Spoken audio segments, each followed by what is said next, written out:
Last video में हमारे ये सवाल आधा रह गया था। तो हम देख रहे थे कि हमारे पास एबीसीडी एक चतुर्भुज है जिसमें पी क्यू आर एस क्रमशः ए बी का पी हो गया, बी सी का क्यू, सी डी का आर और ए डी का एस मध्य बिंदु है। एस सी चतुर्भुज एबीसीडी का विकर्ण ये एस सी, ठीक है। सिद्ध करना है हमें कि एस आर समांतर है एस सी के, ये एस आर है ना, ये ए सी के समांतर है और एस आर आधा है ए सी से, ए सी का आधा कौन है, एस आर। बहुत ही सरल है ये पॉइंट। दूसरा हमें सिद्ध करना है कि पी क्यू बराबर है एस आर के। तीसरा सिद्ध करना है कि हमें पी क्यू आर एस एक समांतर चतुर्भुज है। बहुत ही सिंपल है भाई। अब इसको हम सिद्ध करते हैं। हल करना या हल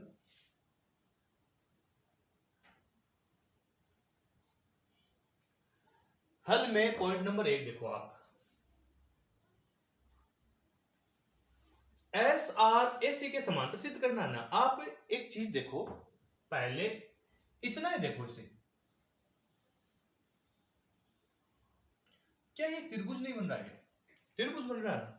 इस त्रिभुज में इसका मध्य एक बिंदु एस है, दूसरा बिंदु आर है। हमने मध्य बिंदु पर में देखी है कि अगर किसी त्रिभुज की दो भुजाओं के मध्य बिंदुओं को मिलाया जाए तो वह तीसरी भुजा के तो समांतर होती है, यानी एस आर समांतर हो जाएगी एस सी के, और तीसरी भुजा की आधी भी होती है, यानी एस आर आधी हो जाएगी एस सी के। तो हम यहां लिखेंगे कि त्रिभुज, इस त्रिभुज का नाम है ए सी डी या डी ए सी, जैसा आप चाहें। त्रिभुज डी ए सी में, ठीक है, बिंदु एस व आर क्रमशः भुजाओं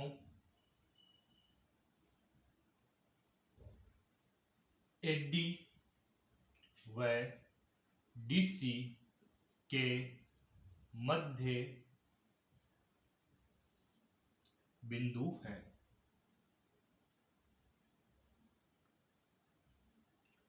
अच्छा, मध्य बिंदु है तो कौन सी पर में लगेगी? मध्य बिंदु पर में।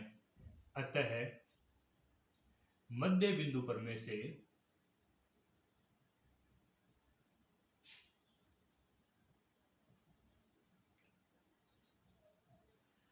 अब मध्य बिंदु पर में क्या कहती है? मध्य बिंदु पर में कहती है कि किसी भुजा का मध्य बिंदु और अन्य भुजा का मध्य बिंदु को अगर मिला दें तो तीसरी भुजा के समांतर और आधी रेखा हमें प्राप्त होगी।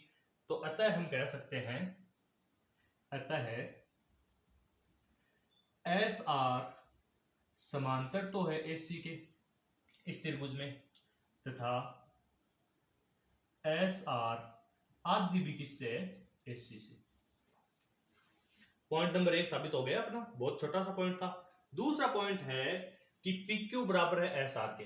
बहुत ही सरल पॉइंट है भाई। 2 नंबर पॉइंट, ये देखो, जिस तरह से ऊपर एक त्रिभुज बना, नीचे भी तो त्रिभुज बन रहा है। नीचे ये देखो, इस नीचे वाले त्रिभुज में पी ए बी का मध्य बिंदु है, क्यू बी सी का मध्य बिंदु है। तो हम कहेंगे त्रिभुज ए बी सी में बिंदु पी व और कौन सा है? क्यों है क्या? क्यों क्रमशः भुजाओं, ये भुजा ए बी व ये भुजा है सी डी, तो सॉरी बी सी के मध्य बिंदु है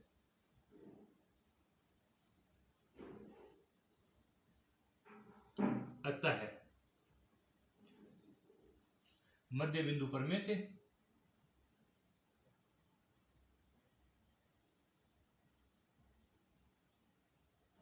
क्या कहती है? मध्य बिंदु पर में, मध्य बिंदु पर में कहती है कि अतः ये जो PQ रेखा होगी ना, वो AC के आधी और AC के समांतर होगी। तो हम कहेंगे अतः PQ समांतर भी है AC के तथा PQ आदि भी है AC के। अब हमें इस समांतर से कोई लेना देना नहीं है, हमें इस पॉइंट से लेना देना है। ये हम मान लेते हैं समीकरण 1, ये समीकरण है 2।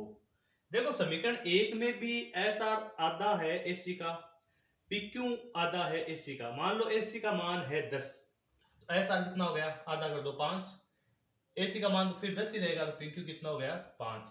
इसका मतलब ये भी 5, ये भी 5, ये आपस में क्या हो गए, बराबर।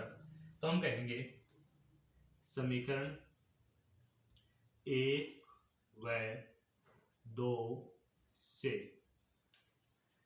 SR किसके बराबर हो गया, PQ के। SR बराबर PQ। 2 नंबर पॉइंट भी सोल्व हो गया।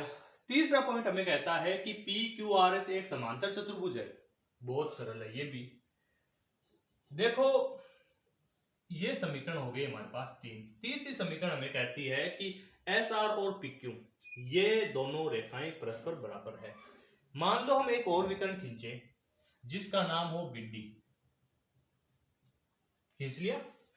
अब वापस आप इस बात को समझो कि ये अगर अपने त्रिभुज लें, त्रिभुज DAB में, तो ये S बिंदु AD का मध्य बिंदु हो गया और P बिंदु AB का मध्य बिंदु हो गया। तो मध्य बिंदु पर में से इस डिब्बी की आदि कौन हो गई, SP। उसी प्रकार इधर ये जो त्रिभुज है उसमें डिब्बी की आदि कौन हो गई, RQ।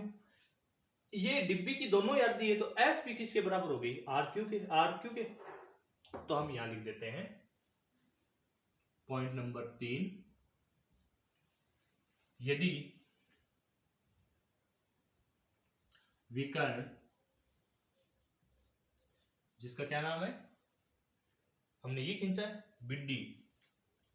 BD खींचा जाए तो, यहां लिख देता हूं मैं त्रिभुज। देखो इस त्रिभुज का नाम है DAB व त्रिभुज DCB में मध्य बिंदु पर में से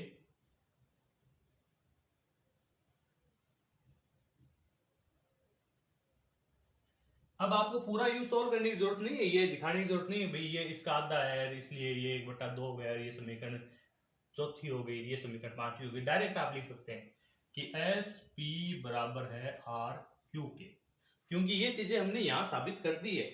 हम यहां ऐसे भी लिख सकते थे, इसी प्रकार नाम लिखा इसी प्रकार और सीधा लिख दिया SP बराबर RQ, तो हमारा सही माना जाएगा, नंबर नहीं काटा जा सकता।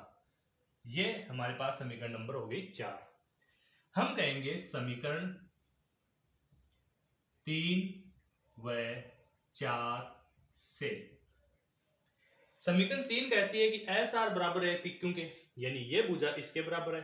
समीकरण 4 कहती है SP बराबर है RQ के। वास्तव में समांतर चतुर्भुज क्या होता है, समांतर चतुर्भुज वही होता है जिसमें आमने सामने की भुजाएं बराबर हो। तो हम कहेंगे चतुर्भुज PQRS की सम्मुख भुजाएं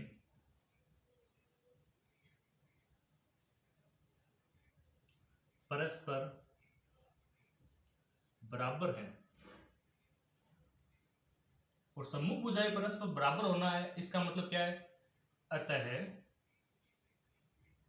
PQRS एक समांतर चतुर्भुज है, समांतर चतुर्भुज। सिंपल है, इसको आराम से एक बार देख लो, स्क्रीनशॉट लेना है ले लो। वैसे तो आपको नोटबुक में करना चाहिए सवाल, नोटबुक में करने से बढ़िया कुछ नहीं होता। समझेगा एक बार, चलो समझ लेते हैं।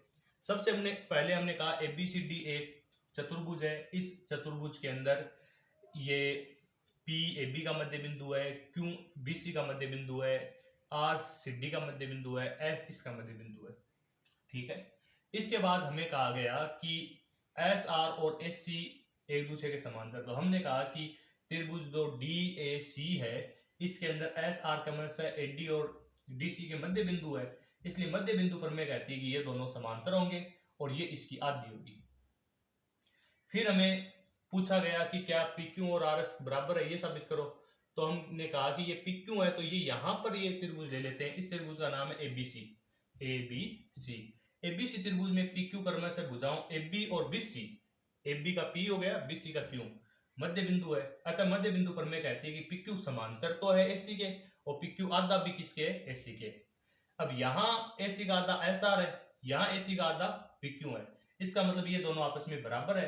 तो हम कहेंगे समीकरण 1 और 2 से SR बराबर है PQ के।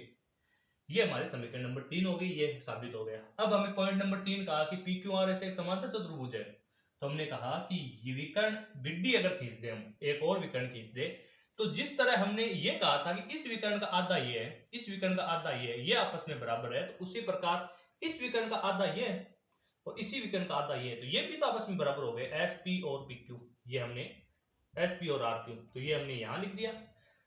यहां लिख दिया तो हमने कहा कि समीकरण 3 और 4 से PQRS की सम्मुख भुजाएं परस्पर बराबर है, सम्मुख भुजाएं परस्पर बराबर है, इसलिए ये एक समांतर चतुर्भुज है। अगला क्वेश्चन करें, क्वेश्चन नंबर 2।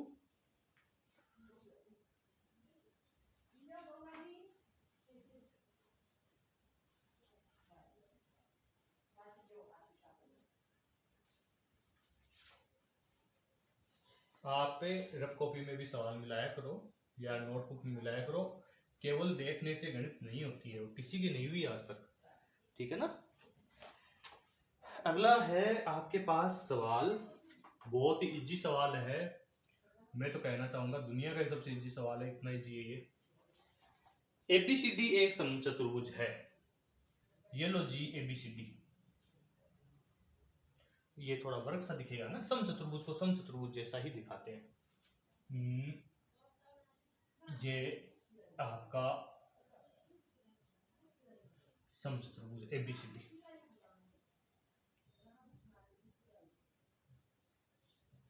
इसके अंदर PQRS क्रमशः AB, BC, CD और DA के मध्य बिंदु है।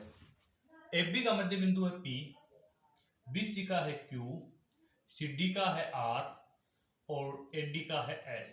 PQRS।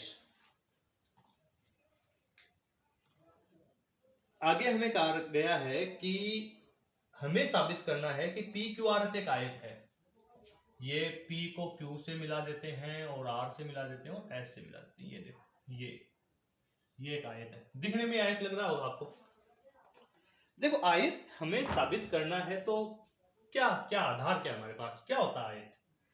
आयत वो होता है जिसके आमने सामने की भुजाएं बराबर हो। तो आमने सामने की भुजाएं तो भाई समांतर चतुर्भुज में भी बराबर होती है। और क्या होता है, प्रत्येक कोण 90 डिग्री का हो, यानी ये सारे कोण जो है ना वो 90 डिग्री के हो, ये हमें साबित करना है। तो सबसे पहले तो आमने सामने भुजाएं तो बराबर करें हम। तो मान लो हम एक विकर्ण खींच लेते हैं जिसका नाम है बिड्डी। तो ये दिख तो रहा है क्या आपको, थोड़ा सा मैं गहरा कर देता हूं, ये दिख रहा होगा। हम सबसे पहले कहेंगे दिया है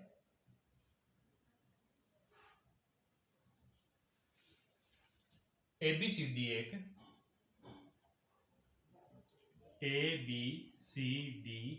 एक समचतुर्भुज है, समचतुर्भुज है। ये एक नंबर पॉइंट कंप्लीट हो गया।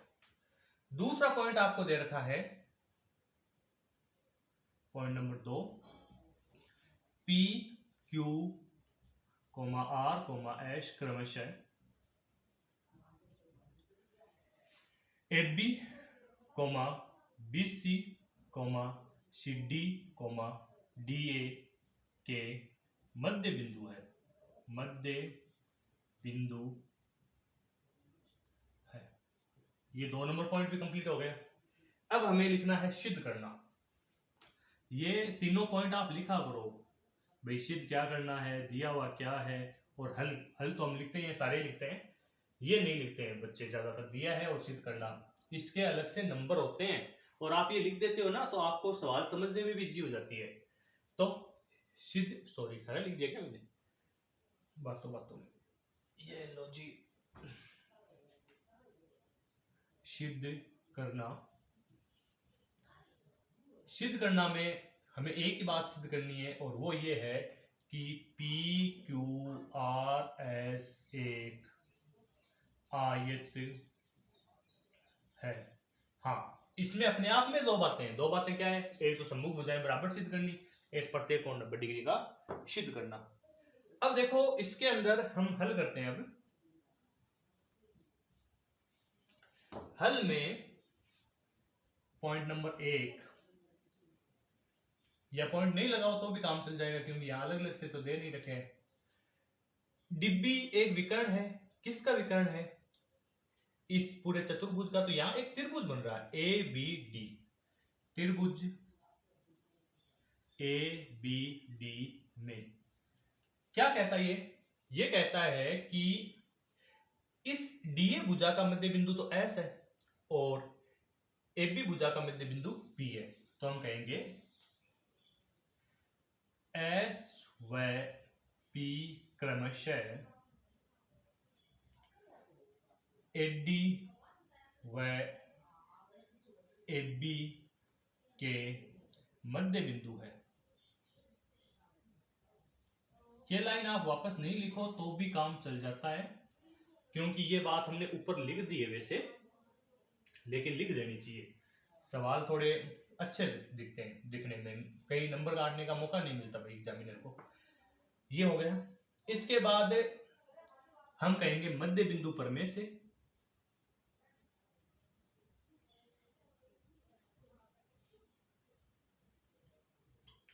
क्या कहती है मध्य बिंदु प्रमेय? मध्य बिंदु प्रमेय कहती है कि इसका ये आधा है, देखो समांतर है वो हमें पता है, लेकिन जरूरत नहीं है, हम लिखेंगे नहीं, हम सीधा लिख देते हैं एस पी आधा है डीबी का। डीबी बटा 2 लिख दो या 1/2 डीबी लिख दो, एक ही बात है। पुनः हम कहेंगे पुनः है त्रिभुज, देखो ये हमने ए बी डी त्रिभुज लिया, उसी प्रकार हम लिख सकते हैं बी सी डी त्रिभुज। त्रिभुज बी सी डी में कौन कौन सा, क्यू और पी।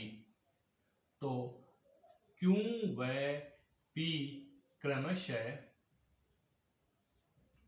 क्यू तो है बीसी का, बीसी व यह है आपके डीसी का, डीसी के मध्य बिंदु है। अच्छा, तो कौन सी प्रमेय, वापस हम कहेंगे मध्य बिंदु प्रमेय से।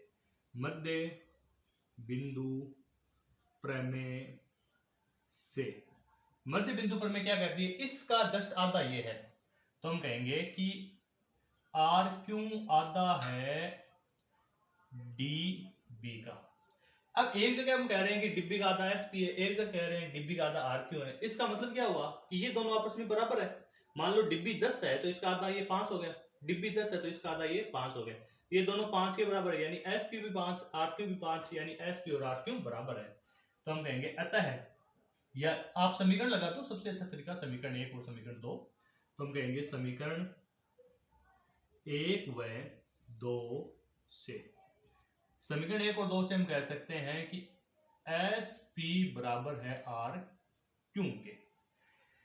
चलो भाई ये तो बराबर हो गया, ये भी बराबर साबित करना है। तो आप पूछेंगे सर क्या हमें पूरा इतना झमेला करना होगा, क्या हम पूरा ये लिखें कि ये वाला त्रिभुज है, ये विकर्ण खिंचार? कुछ नहीं लिखना, इतना सीधा लिखना आपको, इसी प्रकार इसी प्रकार शब्द लिखते ही आपकी ये पूरी बात आ गई कि हमने इस तरह से एक विकर्ण खिंचा है और उसमें ये त्रिभुज लिया है, उस त्रिभुज का ये आधा है, समांतर है, सारा कुछ आ गया मध्य बिंदु पर में। इसी प्रकार एस आर बराबर है पी क्यू के, एस आर बराबर किसके, पी क्यू के। ये समीकरण है तीसरी और ये समीकरण है चौथी। आधा काम हो गया है सर, आधा ही हुआ है। हाँ, हमें एक चीज और करनी है, क्या करनी है, ये कोण 90 डिग्री का साबित करना है। ये कैसे साबित करेंगे, ये मान लो बिंदु O है। अब आप अगर ध्यान देना तो मेरी बात सुनो आप, ये आधा इस भुजा का है, यानी ये और इतना बराबर है ना, ठीक है। ये इतना इतना और इतना बराबर है तो इसका आधा देखो, ये भी तो आपस में बराबर होगा। ये देखो मैं और बिंदु लगा देता हूं आपकी सुविधा के लिए, एल एम एन ओ तो आ गया पी, एस एल बराबर हो जाएगा ओपी के। भाई आपके मुझे लगता है थोड़ा सा पकड़ में कम आया। एस पी इस भुजा का आधा है तो यानी पीएम के बराबर है। तो ये इतना आधा ना इसके बराबर हो जाएगा, उसी प्रकार ये आधा इसके बराबर हो जाएगा, यानी ये अंतर जो बन रहा है ये भी एक समांतर चतुर्भुज बन रहा है, एस एल ओ पी। ये आपको पूरा लिखने की जरूरत नहीं कि ये इसका आधा है वगैरह है, लेकिन क्योंकि ये मैथमेटिकल इक्वेशन साबित हो चुकी है, ये एक प्रमेय है, आपकी किताब में नहीं है लेकिन है, तो इसको अलग से ना लिखो चाहिए, लेकिन ये हमें लिखना होगा। तथा S L O P, S L O P इससे दिखेगा नहीं है ना, एक समांतर चतुर्भुज है। अच्छा, ये समांतर चतुर्भुज साबित करने का तो अपने फायदा ही नहीं हुआ। फायदा हुआ है, बिल्कुल हुआ है। हमने एक जगह पढ़ रखा है कि समचतुर्भुज के विकर्ण एक दूसरे को लंब समद्विभाजित करते हैं, और लंब समद्विभाजित करने का मतलब हो गया कि ये जो कोण है ना POL, ये 90 डिग्री का है। अतः कोण POL बराबर 90 डिग्री। परंतु हम जानते हैं कि समांतर चतुर्भुज के जो सम्मुख कोण होते हैं वो बराबर होते हैं, परंतु कोण LSP बराबर है कोण POL के, जो कि कितने हैं 90 डिग्री है। ये आपस में बराबर क्यों है? क्योंकि ये समांतर चतुर्भुज के सम्मुख कोण है। कौन से कोण है? सम्मुख कोण। ये बात साबित हो गई।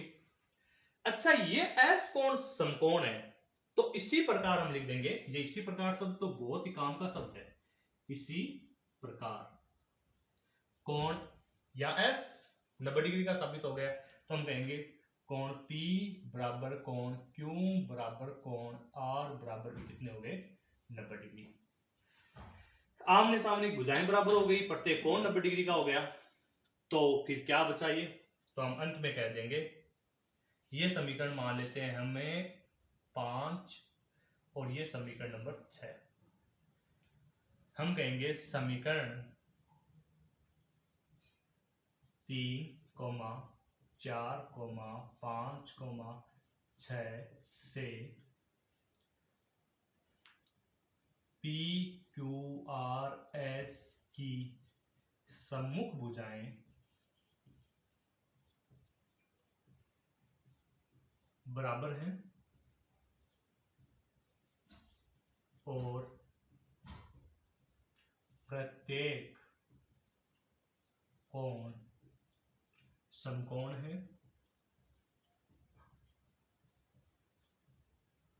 अतः PQRS एक आयत है। ठीक है, इसको आराम से एक बार देख लो आप, जहां कुछ नहीं समझ में आए आप कमेंट करके पूछ लेना। ठीक है, बहुत ही अच्छी सवाल है, वैसे कोई है नहीं इसमें ऐसा कुछ। समझाऊं क्या वापस? हमें दे रखा था कि ABCD एक समचतुर्भुज है जिसमें PQRS क्रमशः इन भुजाओं के मध्य बिंदु है। हमें साबित करना है PQRS भी एक आयत है, तो हमने साबित करने के लिए ये एक विकर्ण खींचा, इस विकर्ण का ये आधा हुआ, तो इसी विकर्ण का ये आधा हुआ, तो हमने कहा SP और R क्यों एक दूसरे के बराबर है, यहाँ कहा था। इसी प्रकार हमने कहा कि SR और P क्यों भी बराबर है। फिर हमने कहा कि स्लोप एक समांतर चतुर्भुज SLOP क्यों है समांतर चतुर्भुज, वो हमने चर्चा की थी, क्योंकि ये इसके ये बराबर है, तो इसका आधा इसके आधे के बराबर होगा, यानी SLOP के बराबर होगा और OL SP के बराबर होगा। अगर ये बराबर होंगे तो आमने सामने जब भुजाएं बराबर होती है तो वैसे ही समांतर चतुर्भुज हो जाता है। तो समांतर चतुर्भुज के आमने सामने कोण बराबर होते हैं, तो हमने कहा कि POL 90 डिग्री का है। अच्छा, ये POL 90 डिग्री का है, ये हमने थोड़ा सा नहीं बताया। ये जो समचतुर्भुज होता है उसका जो विकर्ण होते हैं वो लंब समद्विभाजित करते हैं, तो हम कहेंगे समचतुर्भुज के यह समचतुर्भुज का विकर्ण। ठीक है, फिर हमने इसका ये सम्मुख कोण है तो ये भी 90 का हो गया, चारों कोण 90 के हो गए, दोनों भुजाएं आपस में सम्मुख भुजाएं बराबर हो गई, तो हम ने कह दिया कि पी क्यू आर एस एक आयत है।